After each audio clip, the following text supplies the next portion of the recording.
An American ballerina is back on U.S. soil after being wrongfully detained in a Russian prison for more than a year. Ksenia Karelina, a dual U.S. Russian citizen, was freed in a prisoner swap and reunited with her boyfriend overnight.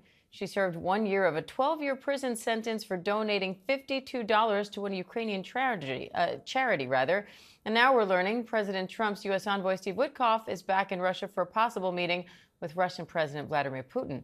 Chief Global Affairs correspondent Martha Raddatz has the latest. Hi, Martha.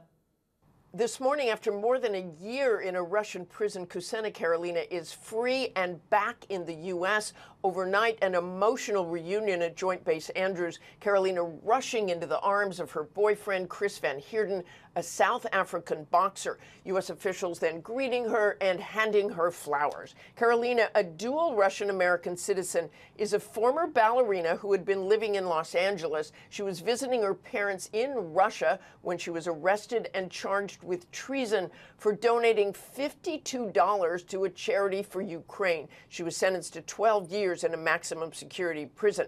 She was exchanged in a late-night airport swap Thursday in Abu Dhabi for Russian Arthur Petrov, in custody here in the U.S. since 2023, accused of trying to set up fake companies to buy highly sensitive U.S. electronic components for use by the Russian military in Ukraine. All of this part of the warming relations between the U.S. and Russia in the midst of the ongoing war in Ukraine. And this morning, word that U.S. envoy Steve Witkoff is back in Russia for a possible meeting with Vladimir Putin. Diane? All right, Chief Global Affairs correspondent Martha Raddatz, thank you.